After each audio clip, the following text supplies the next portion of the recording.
नमस्कार प्यारे बच्चों, जय हिंद। मैं Udayveer Singh Mavi, chemistry lecturer GSS Hodal, आपका स्वागत करता हूं आज क्लास 11th के यूनिट नंबर 7 इक्विलिब्रियम के अंदर।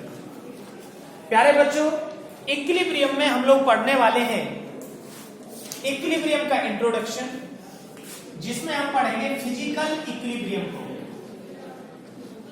इक्विलिब्रियम के 3 हिस्से रहेंगे।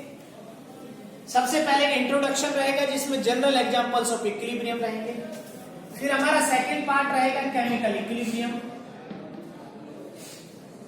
और उसके बाद हम पढ़ेंगे हमारा तीसरा पार्ट होगा आयनिक इक्विलिब्रियम। तो इक्विलिब्रियम के 3 हिस्से हैं। जो आयनिक इक्विलिब्रियम है उसे हम सेपरेट पढ़ेंगे अलग टॉपिक के रूप में, और आज हम 2 टॉपिक्स के बारे में पढ़ेंगे। पहला हमारा टॉपिक रहेगा इक्विलिब्रियम का इंट्रोडक्शन, जिसमें हम पढ़ेंगे फिजिकल इक्विलिब्रियम। प्यारे बच्चों, इक्विलिब्रियम का मतलब, जो इक्विलिब्रियम वर्ड है वो इक्वल शब्द से आया है। अब अगर हमें इक्विलिब्रियम को समझना है तो सबसे पहले यही समझना होगा इक्विलिब्रियम कहां पाया जाएगा और क्यों पाया जाता है इक्विलिब्रियम। जब कोई भी प्रोसेस, इक्विलिब्रियम की पहली कंडीशन है रिएक्शन को रिवर्सिबल होना चाहिए। रिवर्सिबल का मतलब जो दोनों डायरेक्शंस में होती है, the reactions which carried out in forward as well backward direction. Equilibrium की दूसरी कंडीशन है, इक्विलिब्रियम के लिए कंटेनर क्लोज्ड होना चाहिए, बंद होना चाहिए। और क्लोज कंटेनर के अंदर एग्जांपल मैं आपको देता हूं। अगर आप वाटर बॉईल कर रहे हो किसी कंटेनर के अंदर, पानी, और आपने अगर उसे ढक्कन से ढक दिया है, तो जैसे जैसे हम वाटर को हीट करेंगे, जो वाटर की वेपर्स होंगी वो जाकर उसके ऊपर जम जाएंगी उस ढक्कन के नीचे। अब ढक्कन का ऊपर वाला जो सतह है वो इन्वायरमेंट के टच में है और उसका टेम्परेचर वाटर के बॉइलिंग पॉइंट से कम है, तो जो ऊपर बूंदें जम जाती हैं उस ढक्कन के ऊपर, वो जैसे ठंडा होगा वो नीचे आ जाएंगी। तो नीचे से प्रोसेस चल रही है इवेपोरेशन की, पानी बॉयल हो रहा है, लिक्विड का गैस बनना। ऊपर से जो लिक्विड गैस बन चुका है वो धीरे धीरे जमेगा और वापस आएगा। प्रोसेस चल रही है कंडेंसेशन की। These both process occur simultaneously, ये दोनों एक साथ साथ होती है। तो इसे कह देते हैं हम इक्विलिब्रियम। इक्विलिब्रियम की कंडीशन पर रिएक्शन धीरे धीरे चलती रहती है, रिएक्शन रुकती नहीं है, लेकिन दोनों डायरेक्शन में चलती रहती है। और इक्विलिब्रियम के स्टेट में जो रिएक्टेंट और प्रोडक्ट होते हैं हमारे, जहां से प्रोसेस होती है और जहां के लिए होती है, उन दोनों की कंसंट्रेशन कांस्टेंट हो जाती है। लेकिन अब यहां हमें करना क्या है, इक्विलिब्रियम के लिए रिक्वायरमेंट्स क्या क्या है, इक्विलिब्रियम की प्रॉपर्टीज क्या क्या है, मतलब जो इक्विलिब्रियम की स्टेट होगी हमारी, उसमें क्या क्या प्रॉपर्टीज पाई जाएंगी, हमें ये चीजें पढ़नी है। तो एक एग्जांपल मैंने आपको दिया। इक्विलिब्रियम के एप्लीकेशंस क्या है? इक्विलिब्रियम के एप्लीकेशन है कि अगर हमें किसी प्रोसेस को किसी डायरेक्शन में मूव कराना हो तो इक्विलिब्रियम पर जाकर रिएक्शन रुक जाती है। रिएक्शन एक्चुअल में नहीं रुकती, उसकी कंसंट्रेशन कांस्टेंट हो जाती है। तो we can move the reaction in both direction, in forward as well backward direction. तो इक्विलिब्रियम की सबसे पहली कंडीशन है रिएक्शन का रिवर्सिबल होना। तो आपको पढ़नी है रिवर्सिबल रिएक्शंस क्या होती है। रिवर्सिबल रिएक्शंस डेफिनेशन लिखेंगे आप कि the reactions which carried out in both directions in forward as well backward. और इक्विलिब्रियम की जो साइन होगा हमारा, उसे डबल हेडेड एरो से रिप्रेजेंट किया जाएगा। Equilibrium can be represented by double headed arrow. ये इस वाले एरो से इक्विलिब्रियम को रिप्रेजेंट करें। अब हमें देखना यह है कि ये जो इक्विलिब्रियम आएगा ये कैसे आएगा, क्यों आएगा, इक्विलिब्रियम की जरूरत क्या पड़ेगी। तो हम यहां सबसे पहले पढ़ने वाले हैं फिजिकल इक्विलिब्रियम, जिसमें हम इक्विलिब्रियम पढ़ेंगे सॉलिड लिक्विड का इक्विलिब्रियम, लिक्विड गैस का इक्विलिब्रियम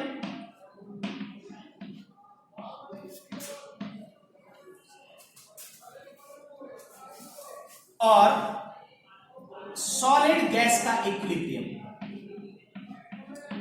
और चौथा इक्विलिब्रियम होगा हमारा इक्विलिब्रियम सॉल्यूशन का। सॉल्यूशन का इक्विलिब्रियम ऐसे बनता है, सॉल्यूट हम मिलाते हैं सॉल्वेंट के साथ और हमें मिल जाता है सॉल्यूशन, और फिर सॉल्यूशन दोबारा सेपरेट हो जाता है सॉल्यूट सॉल्वेंट में। इसे हम इक्विलिब्रियम ऑफ सॉल्यूशन कहते हैं। इसके बाद एक होता है थर्मोडायनेमिक इक्विलिब्रियम। ये सिर्फ इंट्रोडक्शन के लिए मैं बता रहा हूं आपको कि इक्विलिब्रियम कहां कहां पाया जा सकता है। थर्मोडायनेमिक इक्विलिब्रियम, और एक होगा हमारा मैकेनिकल इक्विलिब्रियम। तो मैं शुरुआत करूंगा मैकेनिकल इक्विलिब्रियम से, और हमारा आज का वैसे टॉपिक रहेगा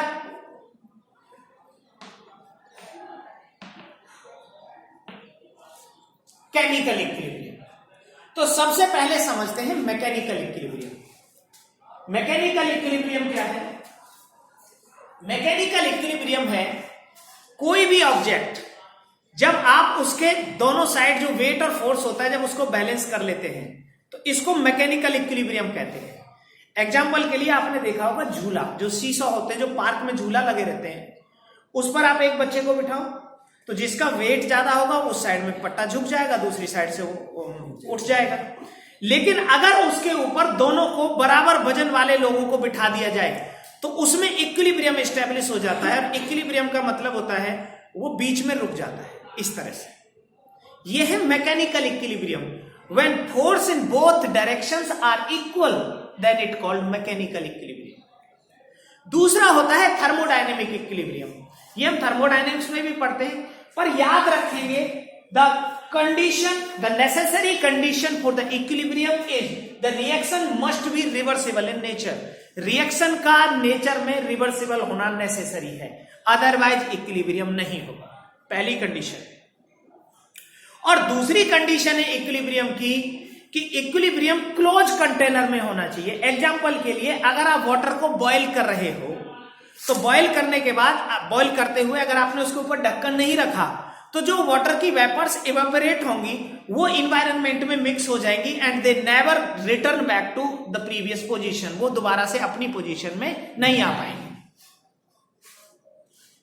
दूसरा है हमारा थर्मोडायनेमिक इक्विलिब्रियम। एग्जांपल हम इस तरह से ले सकते हैं थर्मोडायनेमिक इक्विलिब्रियम का। ये कोई चाय का गिलास है, कप है चाय का, इसमें गर्म चाय आपने भर दी इस तरह से। ये इसका टेम्परेचर ज्यादा है, ये इसके आसपास का एरिया है, इसे हम सराउंडिंग कहते हैं। ये सिस्टम है, ये सराउंडिंग है। ये चाय का जो कप रखा हुआ है धीरे धीरे इससे हीट रिलीज होना शुरू हो जाएगा अपने आप, पर ये क्लोज होना जरूरी है। मैं दोबारा से कह रहा हूं, ये क्लोज कंटेनर का होना जरूरी है जिसमें मैटर भरा हो। तो जब तक हीट ट्रांसफर होगी, जब तक इन दोनों के टेम्परेचर बराबर ना हो जाए। ये T1 है, ये T2 है, और T1 की वैल्यू T2 से ज्यादा है। The heat from the system to the surrounding supplied till the temperature of both places becomes equal। जब तक दोनों जगह का टेम्परेचर बराबर नहीं हो जाएगा तब तक उनके बीच में ट्रांसफर हीट होगी, और इसे हम कहेंगे थर्मोडायनेमिक इक्विलिब्रियम। अब हम बात करते हैं हमारा एक और इक्विलिब्रियम, और वो है इक्विलिब्रियम ऑफ सॉल्यूशन। बड़ा इंपॉर्टेंट है, बहुत इंपॉर्टेंट है इक्विलिब्रियम ऑफ सॉल्यूशन। तो आपको इन सारे इक्विलिब्रियम का जो महत्व है, जैसे सॉल्यूशन के इक्विलिब्रियम का भी इंपॉर्टेंस बताता हूं मैं आपको। आपने सॉल्यूट लिया कोई X, उस सॉल्यूट को सॉल्वेंट के साथ ऐड किया। अभी दोनों अपनी प्रीवियस स्टेट में हैं, उन्होंने किसी के साथ कोई कॉम्बिनेशन नहीं किया। तो जो सॉल्यूट के पार्टिकल्स हैं, जैसे मान लो ये चीनी ही हो सकता है BBB, ये आपस में किसी फोर्स से जुड़े होंगे, और जो सॉल्वेंट के पार्टिकल हैं AAA, वो आपस में किसी फोर्स से जुड़े होंगे। अब जैसे ही हमने इन दोनों को ऐड किया तो इसके फोर्स का सेपरेट होना शुरू हुआ, इसके भी फोर्स का सेपरेट होना शुरू हुआ। फिजिकल फोर्सेज होते हैं एक्चुअल में सॉल्यूशन में, और इन दोनों के बीच में फिजिकल फोर्सेज बने ए बी और ए बी। ये कंटेनर में बन गया सॉल्यूशन। लेकिन इसी कंटेनर में कुछ अभी भी बी बाकी है और कुछ अभी भी ए बाकी है। मतलब सॉल्वेंट प्योर स्टेट में अभी भी है, मतलब पानी। सॉल्यूट प्योर स्टेट में अभी भी है, मतलब शुगर। आपने एक सॉल्यूट लिया, सॉल्वेंट के साथ मिलाया, जैसे ही आपने मिलाया सॉल्यूट के जो फोर्सेस थे वो ब्रेक हुए, सॉल्वेंट के फोर्सेस थे वो ब्रेक हुए और उनसे सॉल्यूशन बन गया। सॉल्यूशन बनने की ये प्रोसेस कहलाती है dissolution. The formation of solution by adding solute to the solvent is called dissolution. लेकिन इसमें जो कुछ सॉल्यूट पहले से बच रहा था हमारा और जो सॉल्वेंट बच गया था, इन्होंने क्या किया, जो घुला हुआ था सॉल्यूशन का, इस बी ने क्या करा, अपने बी को वापस बुला लिया अपने पास, और इस ए ने क्या किया, अपने ए को वापस बुला लिया अपने पास। तो अब क्या हुआ, सॉल्यूशन के पार्टिकल वापस से सॉल्यूट और सॉल्वेंट के साथ ऐड हो गए। मतलब हुआ, इसका मतलब हुआ कि जो सॉल्यूट सॉल्वेंट के पार्टिकल्स हैं वो वापस सॉल्यूट और सॉल्वेंट बन गए। किससे? सॉल्यूशन से। इस प्रोसेस का नाम है precipitation. Separation of solute and solvent and again attach to their previous matter, previous जो हमारा कंपोनेंट था उसी के साथ ऐड हो जाना, इसे कहते हैं प्रेसिपिटेशन। प्यारे बच्चों, जब सॉल्यूशन बनता है तो ये दोनों प्रोसेस साइमल्टेनियसली चलती है। Dissolution, the mixing of solvent with solute and form solution, ये डिजोल्यूशन है। And the separation of solute and solvent from solution particles and again combined with their previous molecules, या अपने जो उनका प्रीवियस कंपोनेंट था उसके साथ ऐड हो गए, ये प्रोसेस कहलाती है precipitation. These both process, dissolution as well precipitation, occur simultaneously, दोनों एक साथ होती है। धीरे धीरे इनिशियल फेज में उनकी मिक्सिंग ज्यादा होती है क्योंकि वो दोनों अकेले होते हैं, सॉल्वेंट अलग सॉल्यूट अलग, तो धीरे धीरे वो ऐड होते हैं। लेकिन जैसे ही इन ए बी की अमाउंट इसमें बढ़ने लगेगी, ज्यादा हो जाएंगे, तो ये वापस से अपनी पुरानी स्टेज में लौटना चाहेंगे। जब ये पुरानी स्टेज में लौटेंगे तो इनका एक स्थिति ऐसी आएगी कि डिजोल्यूशन, जितने पार्टिकल नए बनेंगे उतने पार्टिकल सेपरेट हो जाएंगे। It means the rate of dissolution becomes equal to rate of precipitation, और इसे कहते हैं हम सैचुरेटेड सॉल्यूशन। एग्जांपल के लिए कि में 3 सॉल्यूशन होते हैं, टाइप 9th क्लास से ही हम पढ़ते आ रहे हैं। Dissolution, unsaturated, saturated, super saturated. कैसे कैसे होंगे देखेंगे। जब तक ए बी घुलते ए और बी आपस में मिलकर ए बी बनाते रहेंगे, डिजोल्यूशन की रेट प्रेसिपिटेशन से ज्यादा होगी, and the such solutions are called unsaturated solution in which more solute can be dissolve. मतलब अगर आपने 1 लीटर पानी लिया और उसमें आपने 50 ग्राम चीनी लिया, उसको घोल दिया, घुल जाएगी, फिर 10 ग्राम और लिया, फिर भी घुल जाएगी, मतलब अभी डिजोल्यूशन ज्यादा है। लेकिन जैसे ही उस पानी के अंदर चीनी की अमाउंट आधा केजी से ज्यादा, मतलब बहुत ज्यादा बढ़ने लगेगी, तो चीनी का घुलना ऑटोमेटिक कम हो जाएगा। जैसे ही चीनी का घुलना कम होगा, जो पहले से घुली हुई चीनी है, जितनी आप नहीं घोलोगे उतनी पुरानी अलग हो जाएगी उससे, तो इसे हम कहेंगे प्रेसिपिटेशन का जो रेट है वो ज्यादा हो गया। लेकिन एक स्थिति ऐसी आएगी कि दोनों के रेट बराबर हो जाएंगे, उसे हम कहेंगे इक्विलिब्रियम ऑफ सॉल्यूशन। ये सॉल्यूशन हो गए, इक्विलिब्रियम हो गए हमारे 3। पहला इक्विलिब्रियम था, इक्विलिब्रियम हमारा मैकेनिकल, दूसरा थर्मोडायनेमिक, तीसरा इक्विलिब्रियम ऑफ सॉल्यूशन। चौथा इक्विलिब्रियम है हमारा फिजिकल स्टेट का, और उसमें आते हैं 3। अगर आपने कोई सॉलिड लिया, सॉलिड को हीट करना शुरू किया, तो कांस्टेंट टेम्परेचर प्रेशर पर, जिसे हम मेल्टिंग पॉइंट कहते हैं, वो लिक्विड में कन्वर्ट हो जाएगा।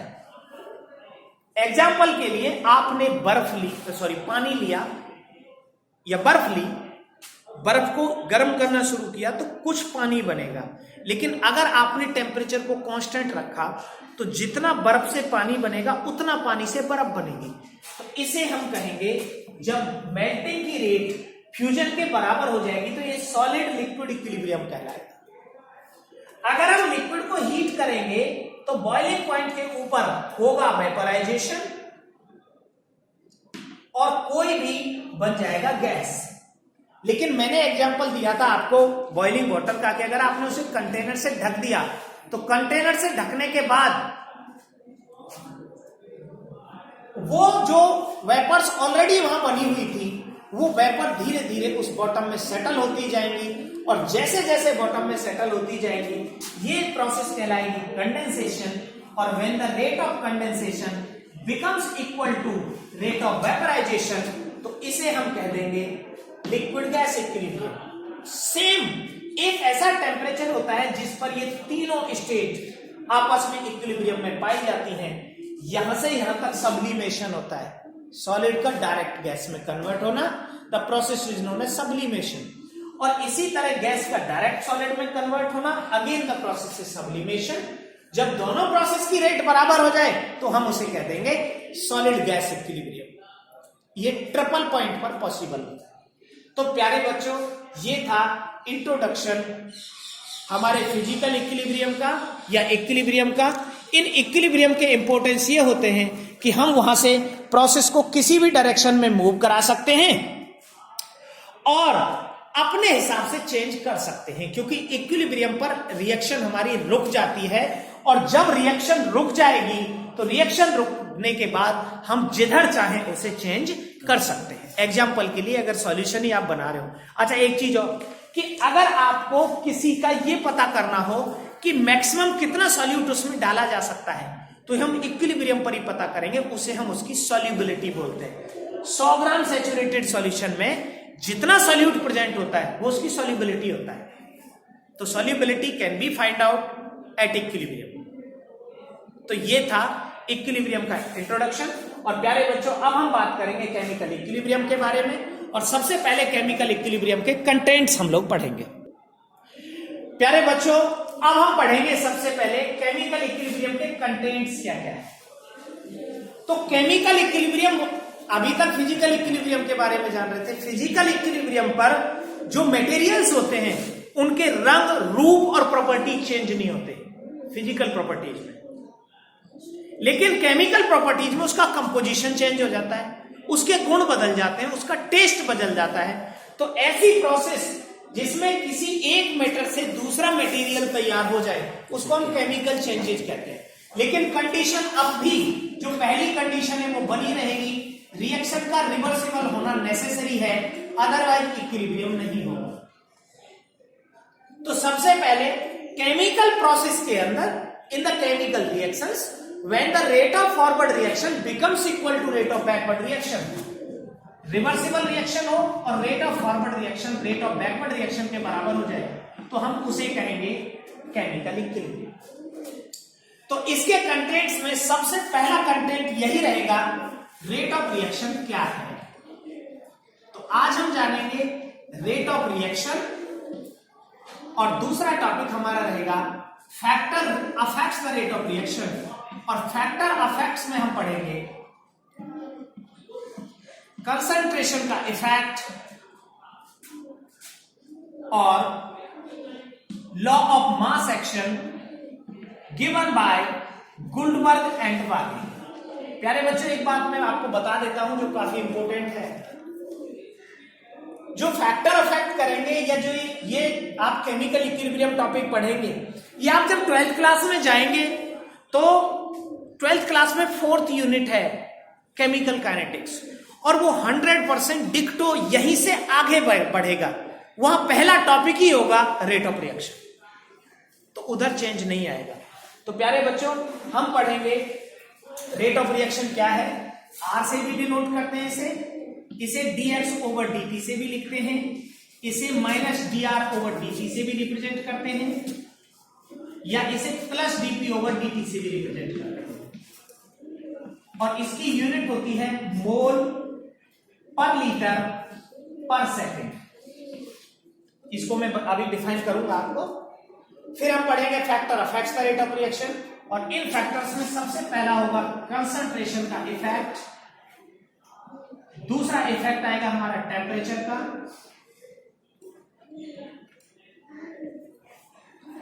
और तीसरा इफेक्ट आएगा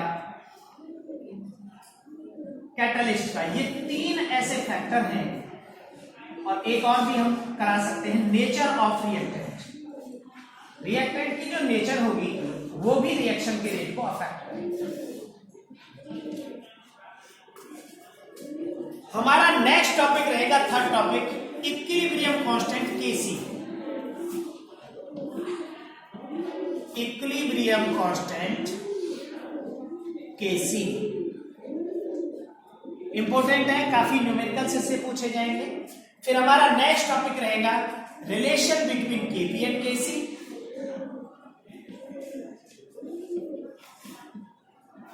केपी एंड केसी, मैं रिलेशन यहां लिख देता हूं, केसी की वैल्यू भी लिख देता हूं।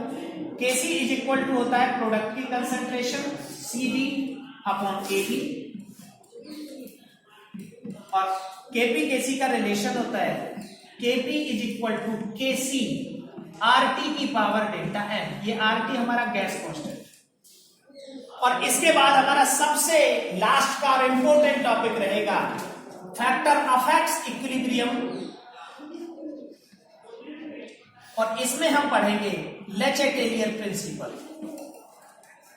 इक्विलिब्रियम की स्टेट में जब रिएक्शन रुक जाती है, जब रिएक्टेंट और प्रोडक्ट का बनना बंद हो जाता है, तो उस जगह इक्विलिब्रियम की कंडीशंस को चेंज किया जाता है, और उस चेंज को एक्सप्लेन किया था ले चैटेलियर प्रिंसिपल।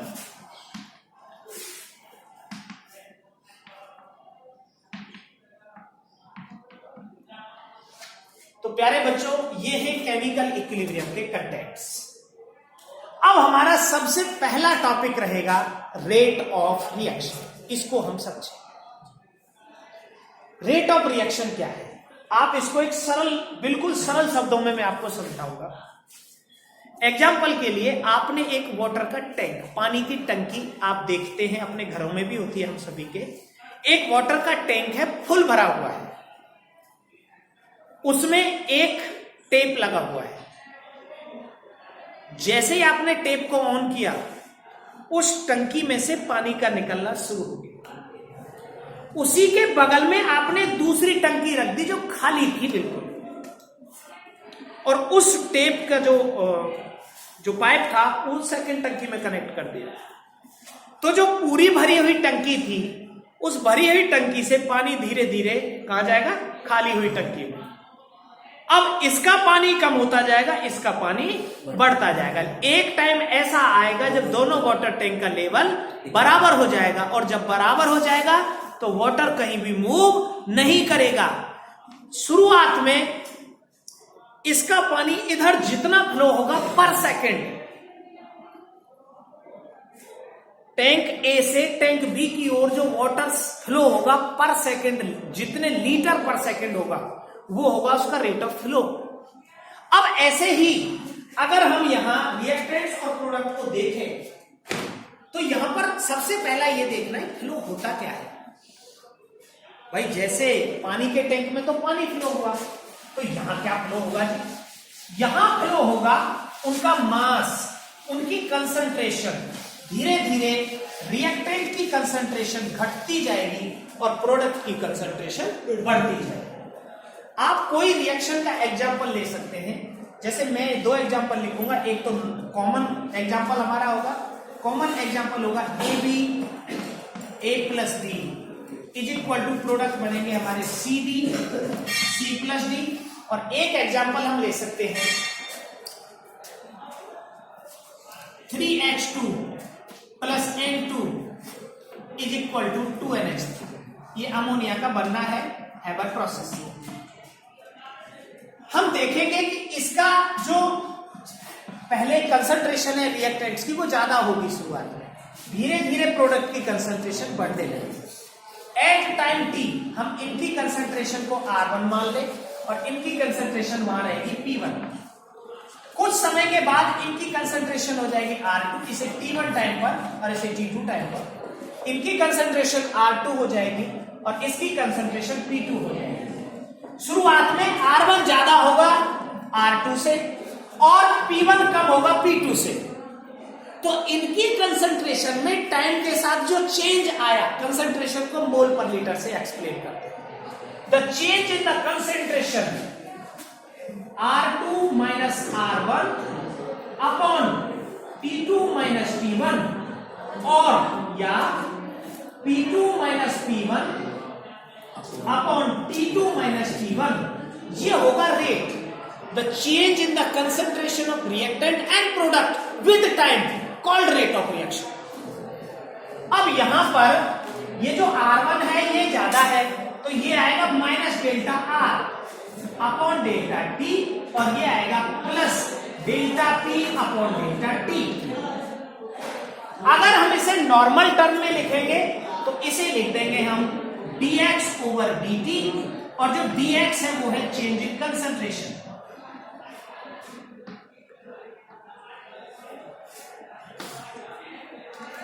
और इसकी यूनिट रहेगी रेट ऑफ रिएक्शन की मोल लीटर इनवर्स, मोल पर लीटर भी हम इसे लिख सकते हैं। ये dx की है अपॉन सेकेंड, तो मोल पर लीटर पर सेकेंड, ये यूनिट रहेगी रेट ऑफ रिएक्शन की। प्यारे बच्चों, अब हमारा जो टॉपिक है अगला नेक्स्ट टॉपिक रहेगा factor rate of affect the rate of reaction, और उसमें पहला फैक्टर हमारा रहेगा कंसंट्रेशन।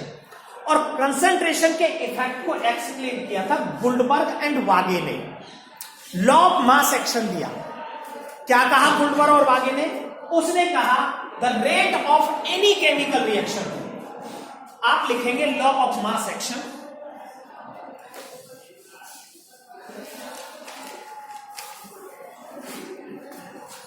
dx ओवर dt, ये रेट ऑफ रिएक्शन है, directly proportional to the multiplication of active masses. ये अगर इनके मोल A और B है तो dx over dt proportional to AB के, dx upon dt is equal to K AB के। ये इनकी कंसंट्रेशन है, मोलर कंसंट्रेशन, इनके डायरेक्टली प्रोपोर्शनल होगा रेट ऑफ रिएक्शन।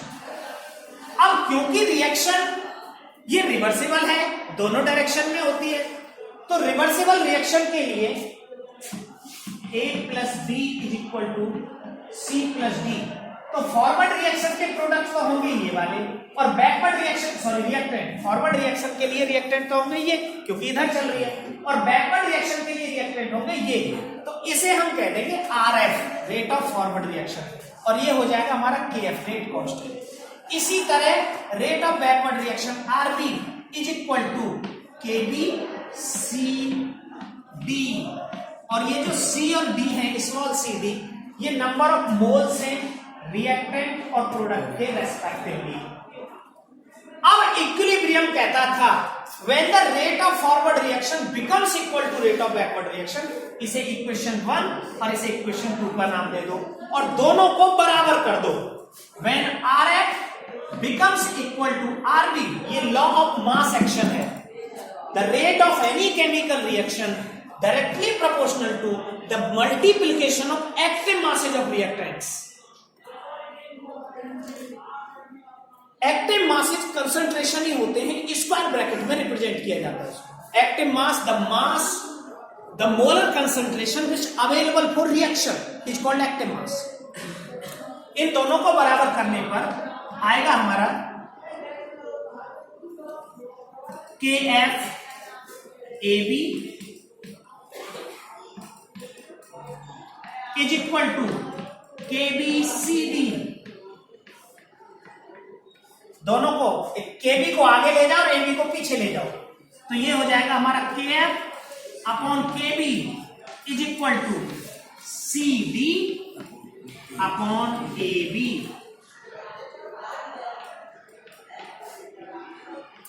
और इसी को कहेंगे प्यारे बच्चों KC। तो equilibrium constant KC equilibrium constant है और KC हमारा रहेगा ratio of rate constant of forward reaction to the backward reaction, KF upon KB ही KC होता है, which is equal to CD upon AB, product of concentration upon product of reactant is equal to KC, यही होता है equilibrium constant. And the unit of equilibrium constant depends on the number of moles of product and reactant respectively, उसकी unit उनके मोल पर depend करेगी। अगर product के मोल ज्यादा है तो KC की यूनिट पॉजिटिव मोल पर लीटर होगी, अगर 1 मोल ज्यादा है तो मोल पर लीटर, 2 मोल ज्यादा है तो mole square minus litre minus square. अगर रिएक्टेंट के ज्यादा है तो यूनिट नेगेटिव होगी मोल पर लीटर में, और दोनों के अगर मोल बराबर हैं the unit of the KC becomes unitless, तो KC यूनिटलेस हो जाएगा। तो प्यारे बच्चों, ये था हमारा रेट ऑफ रिएक्शन और law of mass action and KC equilibrium constant. In next lecture we will talk about the relation between Kp and Kc. After that we will discuss the another factor which affects the rate of reaction. So thanks for watching. Thank you and have a good day.